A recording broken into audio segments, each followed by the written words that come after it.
Donc, nous commençons ce soir cette webconférence sur la trésorerie d'entreprise.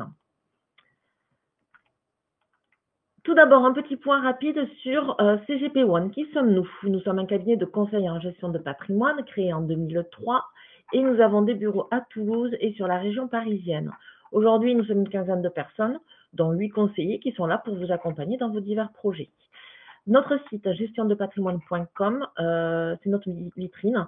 Donc c'est un site qui est très complet, aussi bien sur des aspects techniques que beaucoup plus pratiques. Donc n'hésitez pas à utiliser notre site gestiondepatrimoine.com. En tant que conseiller en gestion de patrimoine, nous relevons de 3 statuts réglementaires. Donc nous sommes d'abord CIF, conseiller en investissement financier, on relève donc de l'AMF. Nous sommes courtiers en assurance et nous avons également le statut d'agent immobilier. Notre métier, c'est quoi en fait? C'est tout simplement répondre à vos objectifs. C'est adapter, trouver une solution, adapter votre patrimoine et trouver une solution à vos problématiques qui peuvent être diverses. On constate souvent plusieurs phases dans la gestion du patrimoine. On est soit dans une phase de création de patrimoine, de développement, dans une phase d'obtention de revenus complémentaires pour la retraite ou transmission de ce même patrimoine. Donc nous avons une approche transversale qui est aussi bien économique, juridique que fiscale. Et nous sommes là donc pour vous proposer des solutions. Pour nous contacter, soit vous connaissez déjà CGP One et vous avez un conseiller qui vous est attribué, donc n'hésitez pas à le contacter pour les questions qui seraient soulevées par cette webconférence. Sinon, n'hésitez pas à envoyer un mail à charles@gestiondepatrimoine.com où vous avez les numéros de téléphone pour nous joindre directement. La gestion de la trésorerie d'entreprise. Pourquoi nous abordons ce sujet aujourd'hui? Nous sommes dans un univers de taux durablement bas. Aujourd'hui, on emprunte à des taux extrêmement bas sur des durées longues de 20 ans, 25 ans, on est en dessous de 1,5%, en dessous de 1% sur des durées de 10 à 15 ans, selon les profils. Mais cela signifie aussi que du coup, l'argent ne coûte pas cher, c'est-à-dire que votre argent n'est pas ou peu, en tout cas, rémunéré. Je vous ai mis là donc le Ribor 1 an qui, vous voyez, passer en phase négative. Donc aujourd'hui, on vous paie, les banques paient pour avoir de l'argent placé auprès de la Banque centrale européenne. Donc, conséquence, voilà, les comptes à terme aujourd'hui ne suffisent pas à compenser l'inflation. Puisqu'en effet, c'est vrai que les entreprises, les sociétés avaient l'habitude des dépôts à terme, des dépôts à vue pour faire fonctionner, pour faire fructifier leur trésorerie. Aujourd'hui, ce n'est plus suffisant. Vous êtes obligés, vous, gérants ou dirigeants d'entreprise, de trouver des solutions alternatives pour gérer cette trésorerie. Quelques principes généraux justement sur la gestion de la trésorerie. On distingue finalement 3 horizons pour de la trésorerie. Il y a tout d'abord, bien sûr, tout ce qui est court terme. Donc ça, c'est la trésorerie courante. Donc là, vous n'avez pas le choix, j'ai envie de dire. Il faut se limiter à des comptes à terme et à des supports monétaires. Donc vous n'allez pas gagner d'argent, vous allez même peut-être, avec les problématiques de frais qui peuvent être engendrées sur certains supports, vous allez même peut-être en perdre. Mais en contrepartie, vous avez cet argent qui est garanti. Après, nous avons une trésorerie qui peut être gérée à moyen terme, 12 à 36 mois. C'est la trésorerie de sécurité. Là, on peut aller chercher un petit risque. Qui dit risque dit donc rentabilité, mais ce risque devra être limité. On utilise notamment les comptes titres pour cette gestion de trésorerie de sécurité. Et puis, il y a la trésorerie de réserve. Là où on a un horizon supérieur à 36 mois généralement. Et là, finalement, les solutions sont beaucoup plus nombreuses. On peut utiliser un compte titre, un compte de capitalisation et d'autres solutions encore que nous pourrons voir. Ce soir, nous nous contenterons des deux derniers aspects, moyen terme et long terme, puisque vous comprenez, pour le court terme, il n'y a malheureusement pas de solution. Pour vous donner un ordre d'idée, les comptes titres aujourd'hui sont pour les comptes à terme de moins de 12 mois, sont généralement à 0,3-0,5%. mais c'est garanti, on n'a pas trop le choix. Donc, nous fixerons sur la trésorerie, la gestion de la trésorerie moyen et long terme.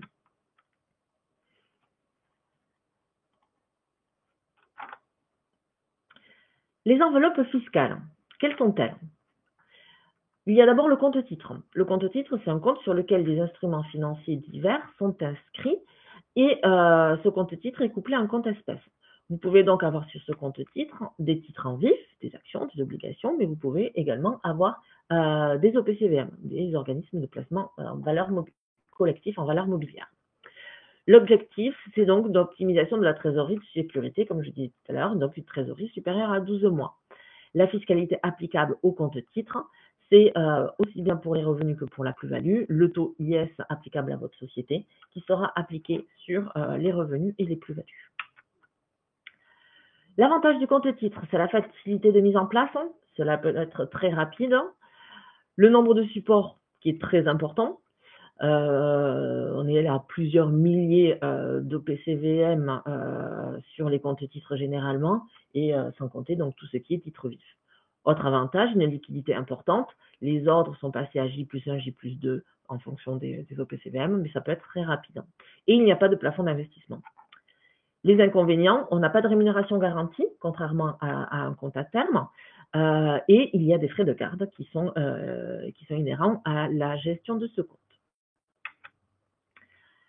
Nous avons aussi en tant qu'enveloppe fiscale le contrat de capitalisation. C'est un produit d'épargne à durée déterminée, donc à moyen ou long terme, qui est régi par le Code des assurances.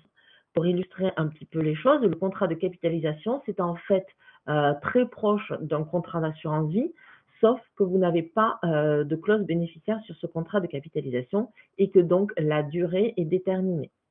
On ne peut pas avoir de durée viagère sur un contrat de capitalisation. L'objectif là, c'est la gestion de la trésorerie de réserve, donc supérieure à 36 mois. La fiscalité, elle est un petit peu particulière, puisqu'en cours de contrat, donc c'est un contrat de capitalisation, c'est-à-dire que il est difficile, si on a notamment des unités de compte à l'intérieur qui peuvent fluctuer à la hausse comme à la baisse, il est difficile d'avoir un revenu stable, contrairement au compte à terme. Et donc, en fait, on va prendre une imposition forfaitaire à l'IS de la valeur que vous avez investi, et à cette valeur, on applique 105% du TME, le taux moyen d'emprunt d'État. Donc, les taux moyens d'emprunt d'État sont aux alentours de 0,5% aujourd'hui. Et donc, on considère, on imagine que vous avez 105% du taux moyen d'emprunt d'État en cours de contrat. Et en cas de rachat, finalement, c'est là où on voit réellement la plus-value ou les revenus qui ont été générés par ce placement. Et donc, du coup, on aura une régularisation en ce moment-là. Donc, ce que vous avez réellement gagné, moins ce que vous avez payé forfaitairement d'IS. Les avantages du contrat de capitalisation. On a une possibilité d'accès aux fonds euros. Je dis une possibilité d'accès parce que les assureurs limitent fortement l'accès aux fonds euros pour les personnes morales et les conditions sont très strictes. Donc, tous les assureurs ne proposent pas le fonds en euros. Autre avantage, le nombre de supports. Donc, on n'est pas à plusieurs milliers comme pour le compte-titre, mais on est à plusieurs centaines d'OPCVM qu'on peut inscrire sur un contrat de capitalisation. Et autre avantage, la fiscalité, puisque vu qu'on a des taux moyens d'emprunt d'État très faibles aujourd'hui, on aura une fiscalité en cours de vie de contrat très faible. Donc, c'est-à-dire que ce que vous ne payez pas en IS sur ces revenus-là, sur cette plus-value-là, ben, finalement, va continuer à fructifier. Les inconvénients, un accès limité au contrat de capitalisation. En effet, la Fédération des sociétés d'assurance, la FFSA, a signé un accord avec l'ensemble des assureurs en 2011 qui limite normalement, qui interdisait les contrats de capitalisation aux personnes morales. Pourquoi? Tout simplement pour éviter de mettre en péril les fonds euros des assureurs. En effet, les trésoriers d'entreprise, on peut avoir rapidement plusieurs millions d'euros en trésorerie d'entreprise. On imagine le fonds euro est géré comme un placement financier à terme par l'assureur. Et donc, du coup, l'assureur a besoin d'une certaine visibilité. Si il avait à si la société qui a plusieurs millions d'euros chez cet assureur-là sort toute cette trésorerie d'un coup, elle peut mettre à mal le fonds en euros de l'assureur, puisque l'assureur va devoir vendre, lui, en contrepartie des titres pour assurer la liquidité. Donc c'est pour ça qu'au début, que depuis 2011, les personnes morales sont en principe interdites. Assouplissement depuis 2014, sous certaines conditions, et notamment condition d'avoir 100% en unité de compte, donc de ne pas avoir de fonds en euros. De plus en plus d'assureurs acceptent les personnes morales commerciales. Puisqu'il n'y a pas de difficulté, les personnes morales, les holdings, les sociétés à but non lucratif et les sociétés purement patrimoniales, elles ont toujours accès au contrat de capitalisation. Autre inconvénient au contrat de capitalisation, les seuils d'investissement qui peuvent être posés par les assureurs, les pénalités, s'il y a des sorties avant 4 ans, il peut y avoir des pénalités applicables, et les formalités. Un assureur vérifiera, demandera plusieurs pièces justificatives, notamment des bilans, etc., pour devoir justifier que la trésorerie est la trésorerie stable, et que donc du coup, c'est sous ces conditions-là qu'elle acceptera votre dossier. Nous avons vu là les enveloppes. En plus de à l'intérieur de ces enveloppes, finalement, qu'est-ce que l'on va mettre? Donc, ce sont donc les supports d'investissement. Quel type de supports d'investissement pourront être utilisés pour la gestion de la trésorerie d'entreprise? On l'a vu, le fonds en euros, par exemple.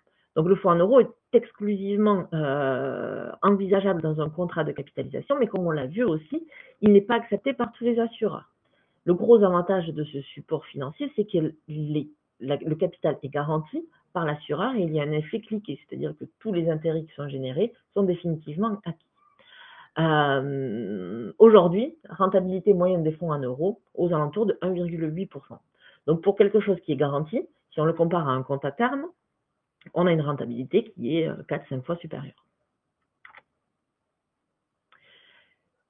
Les unités de compte. Les unités de compte classiques, c'est-à-dire qui peuvent être donc de type monétaire, obligataire, action, etc. Donc, ces unités de compte, on peut les loger dans un compte-titre ou un contrat de capitalisation. On va donc essayer de constituer une allocation financière diversifiée pour présenter le meilleur couple rendement-risque. Les OPCVM que l'on choisit, les unités de compte que l'on choisit, seront généralement à caractère obligataire, puisque c'est vrai que la gestion de trésorerie, on se doit d'avoir une gestion plutôt prudente. Donc, on nous demande une gestion prudente de la trésorerie d'entreprise, donc plutôt à caractère obligataire. Et donc, du coup, un risque moyen qui oscille aux alentours de 3 ou 4 sur une échelle de risque qui va de 1 à 7. Je vous ai mis un petit camembert pour illustrer un exemple de gestion d'OPCVM. Je n'ai pas mis les OPCVM, mais le type d'OPCVM. Donc, on peut avoir des OPCVM de gestion alternative, obligataire, action, monétaire, une part de liquidité et des obligations convertibles. Voilà, par exemple, un exemple d'allocation financière que l'on peut proposer pour de la gestion de trésorerie. Les produits structurés. Pareil, on peut les loger en compte-titre ou en contrat de capitalisation, même si en contrat de capitalisation, c'est beaucoup plus difficile. Un produit structuré, c'est quoi? C'est en fait un contrat, puisque les éléments essentiels du produit vont être contractuellement définis en amont, c'est-à-dire la durée du produit structuré, le sous-jacent, le potentiel de gain et le potentiel de perte. L'avantage de ces produits structurés, c'est qu'on a un horizon de placement qui est défini, on sait très bien à quel moment on va sortir. On peut bénéficier d'un rendement qui peut être intéressant et en même temps, on a une protection du capital à l'échéance définie. Je vous mets un exemple justement d'un produit structuré pour illustrer le fonctionnement de ce type de support.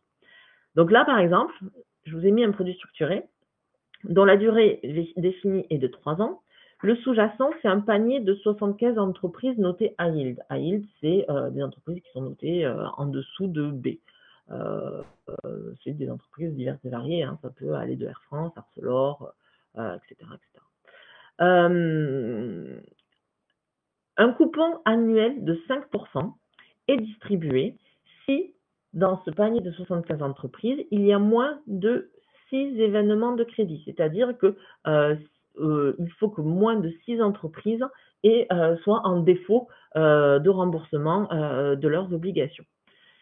Si on est en dessous de ces 6, on touche les 5% annuels. Si on est au-dessus, eh bien, ce coupon de 5% sera imputé de 0,5% par événement supplémentaire. C'est-à-dire que si par exemple on a 7 événements, donc on est 2 événements au-dessus des 5, donc on va avoir un point de moins, on va avoir un coupon distribué de 4%. Et puis au terme, si on a moins de 6 événements de crédit, donc 5 au maximum, remboursement de 100% du capital investi. Si par contre on a plus de 5 événements, je reprends mon exemple 7, on a une perte de 10% du capital investi, c'est-à-dire qu'on nous remboursera 90%. Donc si je prends mon exemple de 7, pendant 3 ans, j'ai eu 4%, donc j'ai eu 12%. Voilà, ça j'ai eu 12%, et au terme j'ai 90% de mon investissement. Donc j'ai fait 102% sur 3 ans. Mais si je suis en dessous des 6, j'ai fait 5% pendant 3 ans, donc 15%, plus mon capital qui m'est remboursé au terme, donc 115%. Les supports immobiliers. On peut être tenté dans des périodes de fluctuations financières de se réfugier vers l'immobilier. Aujourd'hui, on peut avoir des supports immobiliers dans la gestion d'entreprise. On peut posséder des supports en direct, en compte-titre ou en contrat de capitalisation. Différentes formes pour investir dans l'immobilier. On a les OPCI, organismes de placement collectif en immobilier. Ce sont les derniers nés. Ce type de support n'existe que depuis 2005. L'avantage, c'est qu'ils offrent une certaine souplesse, puisqu'ils peuvent avoir une poche financière, et cette poche financière est, le total de l'OPCI est à minima à 10% de liquidité, pour assurer justement cette liquidité en cas de rachat. Pas de souci, on peut vous restituer les sommes investies dans un délai qui est contractuellement défini, mais normalement qui doit être quasi instantané. Les SCI, donc c'est un peu un fourre-tout, puisque dans une SCI, qui peut être grand public, donc on ne parle pas d'une SCI qu'on fait avec quelques associés, etc. On parle d'SCI avec plusieurs centaines ou milliers d'associés, voire dizaines de milliers. Les SCI peuvent détenir de l'immobilier, des parts de SCPI, des foncières cotées. On peut mettre à peu près tout ce qui ressemble, tout ce qui a trait à l'immobilier dans des SCI. Et enfin, on a les SCPI, qui sont, elles, par contre, composées quasi exclusivement d'immobilier physique, et donc elles sont peu liquides. C'est la contrainte principale des SCPI. Et pour aller à l'encontre de cette contrainte, pour pallier à cette contrainte, on a une possibilité d'investissement qui est aujourd'hui très utilisée par les entreprises dans la gestion de trésorerie, c'est l'achat d'usufruit de SCPI. C'est-à-dire qu'on utilise le démembrement de propriété. Ça permet tout simplement de ne pas subir de fiscalité.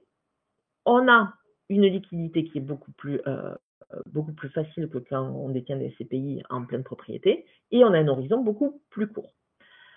Donc l'achat d'usufruit de SCPI, ça veut dire qu'une personne achète la nue-propriété, une autre l'usufruit. La nue-propriété est très souvent achetée par un particulier, puisque lui, il bénéficie d'une décote, et c'est notamment utilisé pour un particulier qui cherche à préparer sa retraite. On imagine, il est à 5 ou 10 ans de sa retraite, il possède un capital, il va investir, il n'a pas besoin de revenus pendant 5 ou 10 ans, il va investir ce capital avec une décote. Cette décote, c'est la valeur de l'usufruit, qui est tout simplement finalement l'ensemble des flux futurs de loyer pendant la durée du démembrement. Donc lui le nue-propriétaire ne touchera pas les revenus, c'est uniquement l'usufruitier qui touchera ces revenus-là. Donc l'attrait pour la gestion d'entreprise, c'est notamment grâce à la fiscalité, puisque la valeur de l'usufruit est amortissable, c'est-à-dire qu'on va avoir des loyers, on va percevoir des loyers pendant la durée du démembrement qui seront peu ou pas fiscalisés. Je vous ai pris un exemple pour illustrer cela. On imagine un usufruit sur 5 ans. La valeur en pleine propriété des SCPI est de 1 million d'euros. Et la clé de répartition convenue entre le nu propriétaire et l'usufruitier est de 20%. C'est-à-dire que l'entreprise, la personne morale, va acheter l'usufruit à hauteur de 200 000 euros et elle va toucher les loyers. Elle va toucher les loyers de 4,5% de la pleine propriété. Donc elle va toucher 45 000 euros pendant 5 ans. Donc 225 000 euros. Au bout des 5 ans, l'usufruit s'éteint, donc les 200 000 sont devenus 225 000 sous forme de revenus. Parallèlement, la société, la personne morale, va amortir le bien sur 5 ans. Donc 1 million d'euros sur 5 ans, 200 000 euros pardon, sur 5 ans, elle va amortir 40 000 euros par an. 40 000 face à 45 000 qu'elle va acheter, donc elle va payer finalement que 750 euros d'IS, j'ai pris un IS à 15%, sur 5 ans, donc 3 750 euros d'IS. Si on fait le total, donc 200 000, elle investit 200 000, elle a perçu 225 000 et elle a payé 3 750 euros d'IS. Donc elle a un gain net de 21 250 euros, ce qui fait un taux rendement interne, un taux annuel de 3,46% sur 5 ans. Donc pour une gestion à moyen terme, c'est-à-dire moyen-long terme, on va dire, pour de la gestion de trésorerie, 3,5%, c'est une très belle opportunité, d'autant que le risque est très faible, puisque s'il y a un changement de valorisation de la SCPI, la personne morale usufruitière n'en aura pas de conséquences. La seule crainte, c'est sur la modification du loyer à la hausse, à la baisse, mais le loyer peut aussi être revu à la hausse. À côté de cela, on peut chercher à diversifier sa trésorerie par du non-coté. Alors là, c'est très divers et varié, on ne va pas s'étendre sur le sujet. Les supports non cotés, ça peut être des FCPR, des fonds communs de placement risque, du crowdfunding, notamment immobilier, qui est à la mode en ce moment, puisque c'est vrai que l'avantage, c'est qu'on a des horizons qui sont plutôt variables, entre quelques mois et jusqu'à 8 ans. Ça peut être, notamment pour les FCPR, on peut avoir des durées de blocage qui peuvent aller jusqu'à 8 ans. Donc, la sélection peut se faire en fonction de l'horizon de placement et les rendements peuvent être très intéressants sur le non-coté, mais les risques aussi. Les risques peuvent être aussi importants puisqu'il est classique de dire qu'à rendement élevé, on a un risque élevé. À côté de cela, on n'est pas sur de la gestion de trésorerie à proprement parler, mais on voulait quand même vous en parler. C'est le Girardin IS, puisque le Girardin IS, c'est en fait la possibilité pour une entreprise de gérer sa trésorerie par un gain fiscal. Je m'explique. Une entreprise qui investit dans un bien immobilier neuf dans les DOM-TOM a la possibilité de déduire de son résultat comptable avant impôt 100% du montant de l'acquisition. Un exemple, on imagine une société à l'IS qui dégage un résultat de 300 000 euros. Sans investissement en Girardin IS, le résultat donc de 300 000 euros, donc ça fait un IS de 79 000 euros. Et donc un résultat net de 220 000 euros. Si elle réalise cet investissement de 300 000 euros, elle annule son résultat fiscal. Donc elle fait une économie d'IS de 79 000 euros. Le résultat net sera donc de 300 000 euros. Elle a économisé, elle a fait un gain de trésorerie en une année de 79 000 euros. Autre avantage de ce type d'investissement, c'est que si le résultat est insuffisant pour gommer la totalité de l'investissement, je fais un investissement de 300 000, mais mon résultat n'est que de 200 000. Eh bien, on peut reporter l'excédent de déficit sur les années suivantes. Et donc, du coup, gommer plusieurs années d'IS. Autre possibilité intéressante dans ce type d'investissement, contrairement à tout ce qu'on a vu précédemment, c'est qu'on a aussi la possibilité de financer à crédit. Et les intérêts d'emprunt étant déductibles à 100% des loyers, on va avoir également un gain. Autre point important, autre avantage fiscal, en plus de la déduction la première année de l'intégralité de l'investissement, on a la possibilité d'amortir de façon classique, comptablement, les années suivantes, le bien immobilier acquis. Et bien sûr, vu que c'est de l'investissement locatif, immobilier locatif, vous avez des loyers qui financent en partie ce capital immobilier. Ce type d'investissement nécessite un réel savoir-faire, aussi bien juridique, comptable que fiscal, puisque il faut très souvent modifier l'objet social de l'entreprise pour que celui-ci permette ce type d'investissement. Il faut maîtriser l'aspect donc comptable de cet investissement-là, et pour cela, bien sûr, il faut être accompagné de spécialistes. Voilà, une petite synthèse de toutes ces solutions que l'on a vues sur un graphique temps. Donc, ça résume à peu près ce que l'on a vu déjà. Donc, entre 0 et 12 mois, pas trop le choix, compte à terme ou au PCVM monétaire. Au-delà, le compte titre, dans lequel on peut loger des unités de compte, des produits structurés, des SCI, des OPCI. Après, si on a un horizon supérieur à 4 ans, on peut envisager un contrat de capitalisation, l'usufruit de SCPI, qui est normalement plus sur 5 ans, et également le Girardin IS, qui est sur 6 ans. Voilà. Notre conseil, la gestion de la trésorerie est propre à chaque société, puisque en fonction de votre activité, en fonction de la gestion de votre entreprise, vous pouvez mobiliser des liquidités à plus ou moins long terme. Et donc, il y a un fort travail à réaliser sur justement la définition de ces différents horizons d'investissement. Quel montant je vais laisser en monétaire ou je ne vais pas gagner d'argent, mais voilà, c'est de l'argent dont j'ai besoin de disponible à tout moment dans les 12 prochains mois. La trésorerie à plutôt moyen terme, c'est-à-dire entre 12 et 36 mois, et la trésorerie long terme au-dessus de ces 36 mois. Donc il y a un vrai travail à réaliser entre le chef d'entreprise et son conseiller en gestion de patrimoine sur justement le spectre temps de votre gestion de trésorerie. Et donc, comme vous l'avez vu, donc il existe des solutions alternatives au monétaire et qui ne rapportent plus aujourd'hui. Mais voilà, cela nécessite vraiment d'être accompagné par un professionnel qui saura aussi bien vous conseiller dans les solutions, le type de solutions, que dans le choix des solutions. Par exemple, l'allocation financière, le choix de produits structurés, la sélection des SCPI en usufruit, la recherche des meilleures clés de répartition entre usufruit et nœud propriétaire pour les SCPI, le meilleur partenaire pour l'immobilier dans les dom-tom notamment, etc., etc. Donc voilà, donc vraiment, je pense que ce point-là nécessite vraiment d'être accompagné par un professionnel pour ne pas se tromper.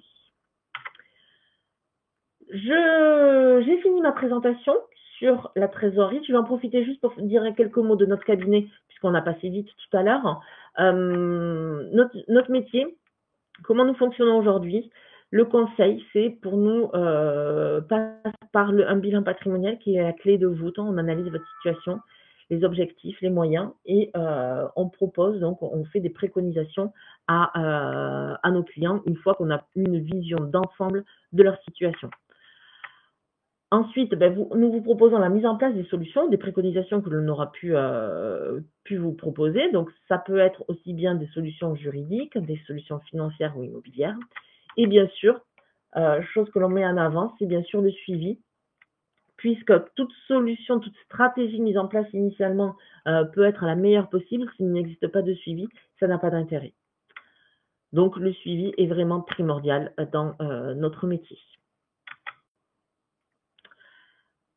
Avez-vous des questions?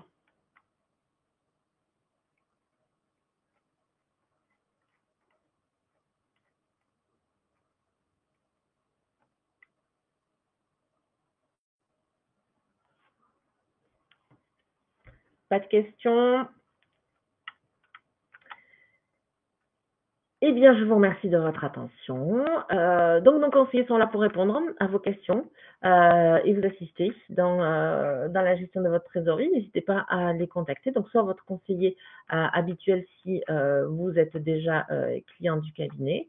Sinon, n'hésitez pas à nous adresser un mail à charles@gestiondepatrimoine.com ou à nous téléphoner directement, pour prendre un rendez-vous avec l'un de nos conseillers. Je vous remercie et je vous souhaite une très bonne soirée. Au revoir.